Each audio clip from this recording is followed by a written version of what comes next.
Em algum momento entre 2017 e 2026, o Brasil elegeu um vilão. Não era um político, não era um dirigente corrupto, era um jornalista esportivo. Mauro César Pereira. Barulhento, polêmico, impossível de ignorar. E durante anos, atacar o Mauro César virou esporte nacional, porque ele ousou dizer o que ninguém queria ouvir sobre o jogador mais amado do Brasil. A Copa do Mundo de 2026 está chegando. E agora o Brasil está parado diante de uma pergunta que não consegue mais evitar. E se ele estivesse certo? Mauro César Pereira começou no jornalismo em 1983. Rádio Tupi, Rio de Janeiro. Passou por O Globo, Jornal do Brasil, foi editor da revista Placar. 42 anos de profissão. Não é um youtuber de fim de semana. Não é um torcedor com microfone. É um dos jornalistas esportivos mais experientes do Brasil. Mas o Brasil não o conhece por isso. O Brasil o conhece pelas brigas, pelas opiniões que ninguém pediu, pelos apelidos que irritaram técnicos. Cucabol, Muricibol, Clube do Vinho. Mauro César nunca se importou em ser o homem mais odiado da sala. Porque para ele, a função do jornalismo não é agradar. É dizer o que está na frente de todo mundo quando todo mundo se recusa a ver. E sobre Neymar, ele viu cedo demais. Não foi uma vez. Não foi um momento de raiva ao vivo. Foi um padrão. Repetido durante anos. Com dados, com argumentos, com calma. Em 2019, quando Neymar dançou de muletas na festa de aniversário com 500 pessoas enquanto o PSG disputava a Champions, Mauro foi ao ar. Não estava com raiva. Estava com algo pior. Estava com certeza. Em 2022, quando o Brasil inteiro esperava Neymar ressuscitar na Copa do Catar, Mauro disse apenas: "O padrão não mudou." Em 2025, numa entrevista à revista Esquire, ele resumiu tudo em uma frase. A pergunta para os sauditas se eles gostaram do investimento que eles fizeram. Jorge Jesus falou que ele não tinha condições de jogar, ele veio para a América do Sul, se machucou lá no Brasil, Uruguai e Montevidéu, ficou 370 dias sem jogar, voltou, atuou alguns minutos, e na outra partida, segunda dele, atuou alguns minutos, não joga desde novembro, já está 444 dias somando as duas lesões sem jogar. Quem quiser entrar nessa aventura, gosta de viver perigosamente. É o jogador imaginário. As pessoas imaginam que ele possa jogar, mas ninguém sabe se vai conseguir. E quanto vai custar isso, né? Essa brincadeira. Não estamos mais em 2010, 2015. Estamos em 25, gente. O Alves do Neymar, no Barcelona, campeão europeu, vai fazer 10 anos, agora em maio. 10 anos. O tempo passa. E ele faz 33 agora em fevereiro. Né? Não estou aqui discutindo o talento do cara, isso é óbvio. O carisma dele com a torcida e tal, com criança e tal, tudo isso a gente sabe. Mas estou falando de jogador de futebol. Ele não joga, não joga. Sabe quantos jogos ele fez no máximo pelo PSG? 5 temporadas? 29. Nunca fez 30 jogos. O próprio Mbappé, quando assumiu, falou: pô, se nós formos às finais de todas as competições, podemos jogar 85 partidas esse ano. Pois é, ele não joga nem metade disso. Há muito tempo. E agora, então, o número caiu ainda mais, né? Porque ele se machucou, demorou a voltar. Você vê, o Dudu se machucou à mesma época, voltou, já foi até vendido, trocou de clube e ele está sem jogar. O Jesus foi muito claro, ele fisicamente não consegue. Ridicularizar o Mauro César virou rotina.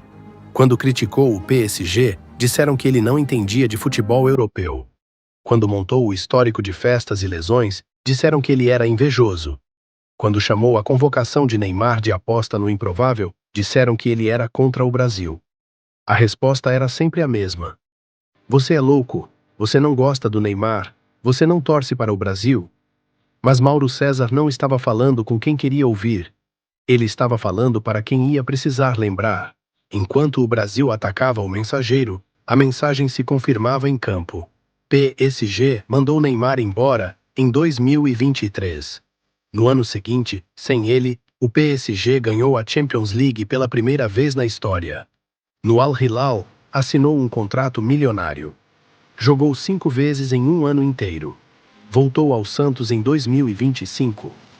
Em agosto, com o Santos perdendo 6-0 para o Vasco, estava chorando no gramado. 79 gols pela seleção. Nenhum título mundial. Messi foi campeão do mundo. Mbappé foi vice.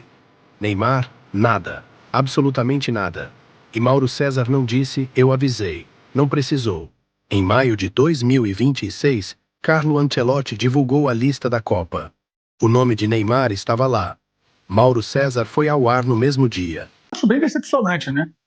É a contratação de um técnico de primeira prateleira para submeter marqueteiros, lobbies, movimento verde e amarelo, todo o circo armado lá pela CBF para convocar o Neymar e fazer todo esse oba-oba com merchandising, com o Luciano Huck sendo mostrado momentos após o anúncio do nome. Olha o Luciano Huck sorrindo, que coisa linda. Aí o movimento, que coisa patética. Gente, isso é Vegas versão 2026. 20 anos depois. O Brasil deu hoje o primeiro passo para repetir o fiasco daquela Copa do Mundo. Aquela bagunça que todos acompanharam na Suíça, antes da Copa na Alemanha, se repetiu hoje no Rio de Janeiro. Uma farra danada, um negócio totalmente desnecessário, muito, até constrangedor. E como o Parreira, na época, era um técnico muito conceituado, vinha muito bem, né, e campeão do mundo, de certa forma, é o caso do Ancelotti, não em seleções, mas é um técnico consagrado, ele precisa se submeter a isso. Compôs, de certa forma, com todo esse status quo lamentável. E achei muito boa a pergunta do Paulo Vinícius a ele sobre a convocação do Neymar, 15 jogos, né? E não o João Pedro, 15 gols na Premier League, por exemplo. Por exemplo, realmente, eu achei bem decepcionante. Eu esperava mais do Carlo Ancelotti, esperava dele personalidade e prioridade total na montagem de um time, na convocação de uma forma sóbria, até porque tamanho para dizer não para toda essa coisa que foi montada, ele tem, de sobra. Infelizmente, para a seleção brasileira não foi assim. E eu acho que hoje foi dado um passo bem perigoso numa direção que a gente conhece qual é, a direção do fracasso, como foi nas últimas Copas do Mundo. Vamos ver se ele consegue contornar o ambiente, né, que agora a discussão vai ser outra. O Neymar vai jogar? Não vai jogar? Por que não jogou? Ele tem que jogar. E aí implica diretamente na montagem da equipe. A presença dele implica diretamente, muda tudo com a presença do Neymar na seleção brasileira e eventualmente sendo titular. E agora o apelo, o lobby vai ser para ser titular. Né? Os influenciadores, os amigos, os parceiros e etc. e tal. Enfim. Isso é Vegas versão 2026, 20 anos depois. Vegas, a preparação da Copa de 2006. Aquela que terminou nas quartas de final com o Brasil eliminado pela França. Eu acho que o Ancelotti é decepcionante, porque não só pela convocação do Neymar, que eu considero absolutamente um despropósito, mas por ter participado de todo aquele circo montado ontem, ridículo no Rio de Janeiro. Aquilo ali, para mim, eu falei isso ontem, vou falar agora aqui na Jovem Pan, aquilo ali me cheira a Vegas 2006. Muito parecido. Foi na Suíça, antes de ir para a Copa, agora no Rio, antes de ir para a Copa. Foi na concentração, agora foi nessa apresentação. Se você pegar o vídeo do técnico Lionel Scaloni convocando a seleção argentina para a Copa do Mundo passada, quando eles foram campeões, é de uma simplicidade. Tem um quadro aqui atrás, aqui umas anotações, e ele lendo lá, ou falando de cabeça ou lendo no papel, lá no teleprompter, o nome dos jogadores. Nem fala o nome dos clubes. Mauro César não estava comemorando, estava avisando de novo. E o Brasil, que durante anos escolheu atacar o mensageiro, está parado diante da mesma mensagem. Pela 10ª vez. Mauro César nunca disse que Neymar não tinha talento. Disse o oposto. Mas não tem a menor condição, gente. Essa coisa do Neymar em forma é uma utopia. Há quantos anos ele não está em forma? Ele não consegue mais jogar. É uma pena, é uma realidade que eu estou dizendo, é uma constatação. Eu não considero isso uma opinião, é uma constatação.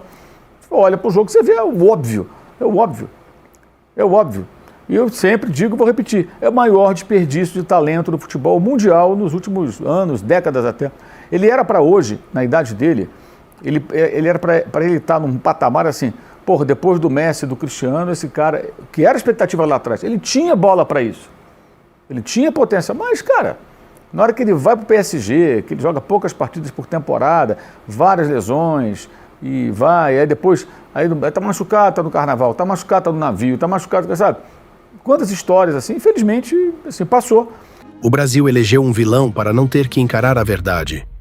Mas a verdade não precisou de ninguém para se confirmar. Ela se confirmou sozinha, em campo, nos números, no silêncio de quem esperava e não viu chegar. A Copa está começando. O nome foi chamado. E o Brasil torce em silêncio para que desta vez Mauro César esteja errado. Fala aí, rapaziada, chegamos ao final do vídeo aí. Quero saber de vocês aí, deixa nos comentários se vocês gostaram. Notícia estilo documentário. Quero saber a opinião de vocês aí para eu poder ver se eu continuo fazendo esse esquema aqui, esse estilo aqui, ou fazendo aquele estilo dos vídeos passados aí, dar uma maratonada aí no canal aí para você ver como é que eram os vídeos aí, para saber, para mim poder fazer, porque demora um pouco, é um pouco mais trabalhoso do que da outra forma, mas eu preciso da opinião de vocês, beleza? Então, deixe seu comentário, se inscreve aí no canal aí e valeu, galera!